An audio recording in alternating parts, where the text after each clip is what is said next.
This video is brought to you by an exhausted, balding, single 26-year-old living with his parents, going to college, working multiple jobs, and with little time left for video games. Apologies for disappearing for half a year.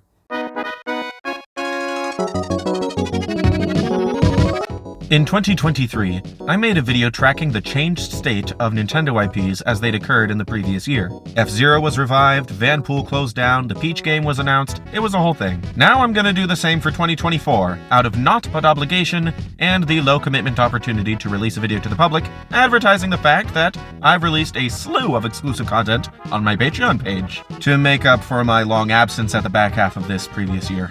I'll speak more on this at the end of the video. So here's how this is gonna work.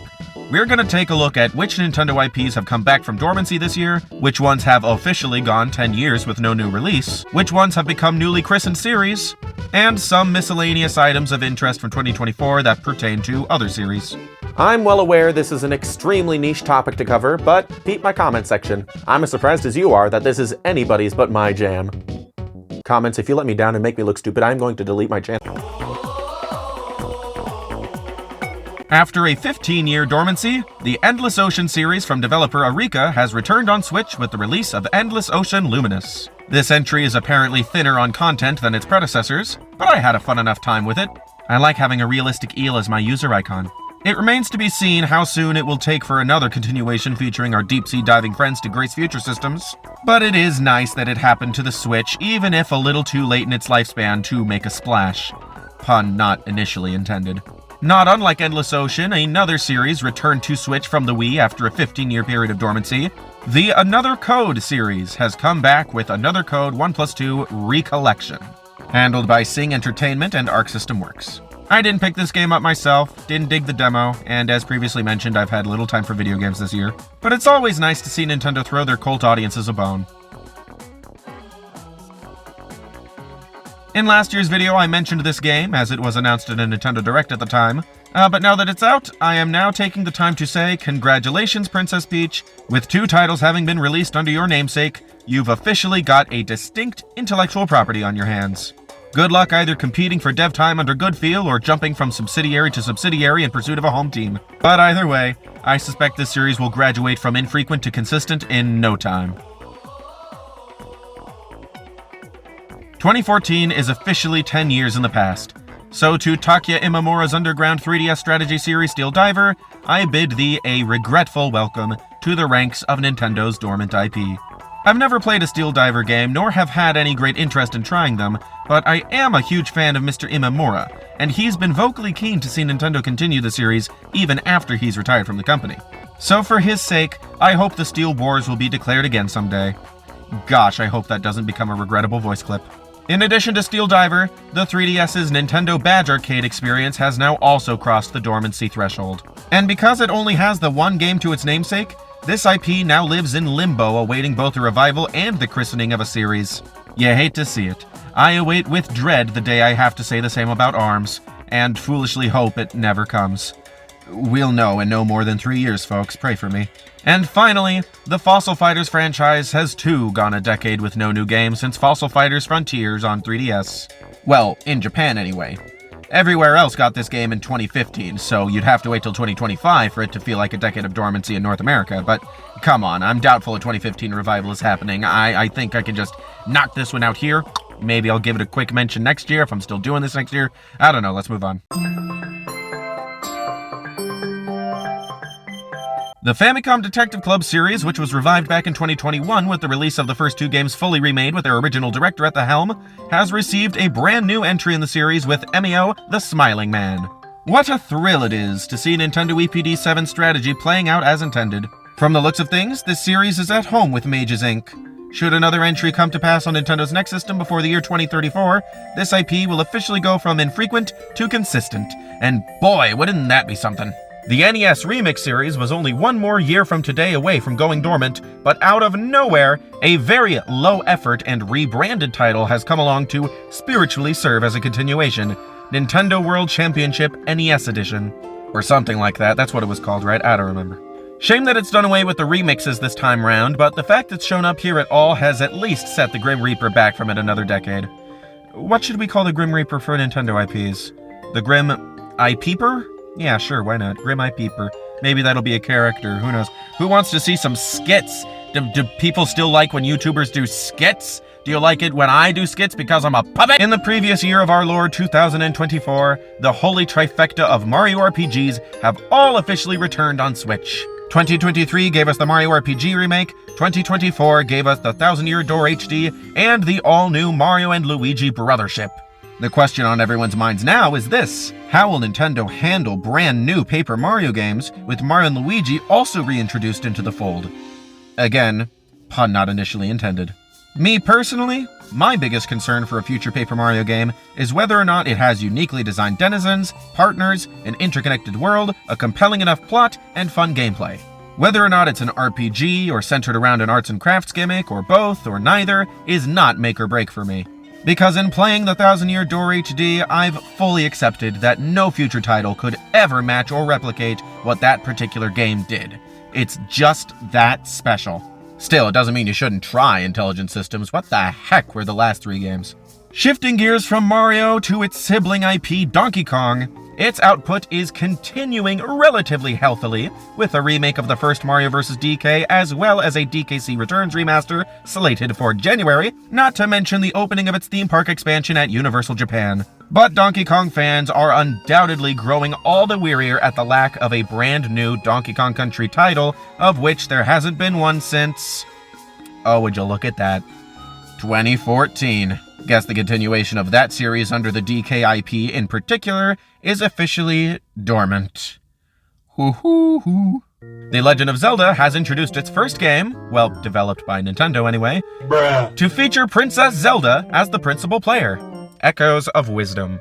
Some Zelda fans are at odds as to whether or not this should be considered the first original 2D Zelda adventure title since whichever one they consider the last true one to be, they're contentious about this stuff, or a brand new strain of the Zelda IP altogether. Well, no matter which it is, Zelda is an annual franchise. Hell will freeze over before this IP falls from the top of the heap. Argue about it all you want, Zelda fans. Just thank your lucky stars that you don't have to go more than a year without a new game. Speaking of annual series, the same could be said for Pokemon games on Nintendo consoles.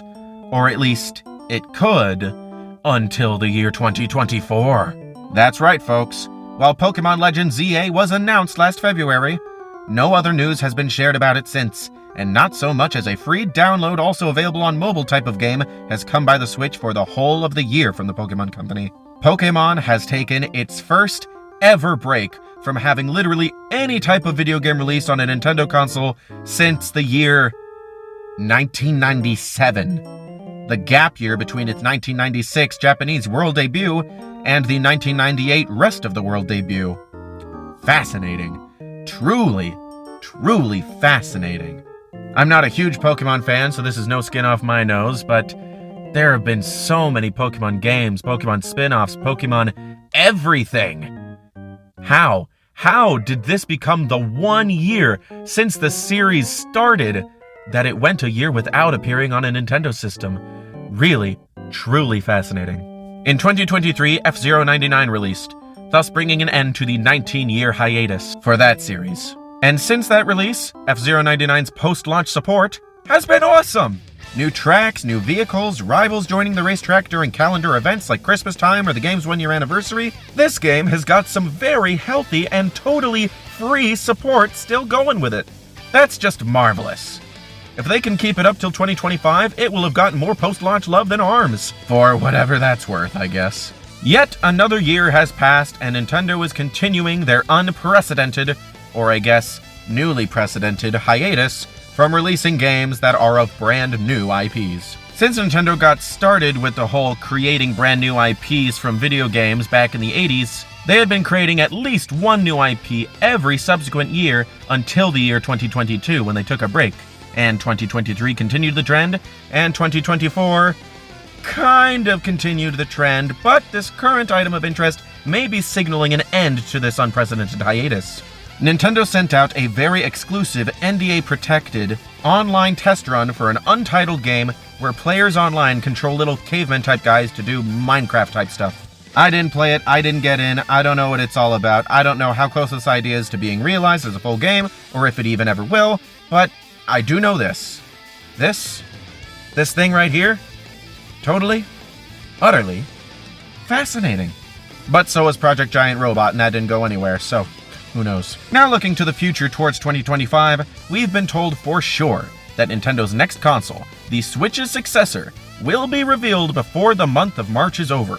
And lots of scattered bits of info on the system have been rumored, speculated, and even some confirmed. But what I want to draw your attention to right now in regards to 2025 is what Nintendo IP will be going dormant if it doesn't rear its head this year. And it's a fairly popular one so far as underdog Nintendo IPs go, and one that has gone a long time since its inception in the early 2000s without ever having gone dormant before. That IP is Chibi Robo.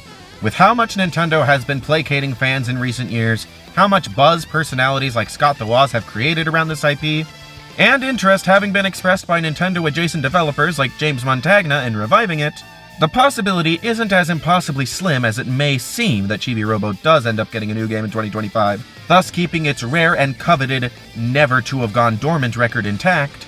But in the probably more likely case that it doesn't, well, people treat this property like it's damaged goods anyway. Might as well make the grade by my harsher metric too, eh? One last item of interest, and this may sound familiar. I have released a bunch of exclusive articles on my Patreon page that essentially act as videos I've been planning to make but haven't had the time to make into videos, so they're now up as either scripts, summarizing articles, audio, and/or videos that I started editing but haven't finished editing, so the audio's there and the clips are there, but it's not all that polished, but it's there if you want to see it if you're a Patreon member. I released 6 of these pieces of content a day during that weird limbo stage between Christmas and New Year's Day. And they cover topics like a Capcom vs. Capcom fighting game roster, 100 first-party Smash Bros. Newcomers, and every dormant Nintendo IP that has ever been revived, stuff like that. You can view this content by either becoming a paid backer to my Patreon page at any tier, or by simply making a one-time $3 purchase from my Patreon page to have access to just those 6 pieces of content there. I'll also be releasing content of that kind a lot more frequently on my Patreon page going forward. More frequently than I upload videos here. So if you've been following me for a while and like what I do, I would highly recommend you check that out. And if you're discovering me for the first time through this video, A, welcome, make yourself at home, check out my other videos, I'm sure you'll like them. B, like, subscribe, all that hoo-ha. And C, I recommend you back me on Patreon to check out that content too. Just saying. And that's it. Nintendo IP Watch 2024 edition, I guess. Let's wait and see whether or not I do 25 as well. I probably will. It's nice to have something that you know you're supposed to do.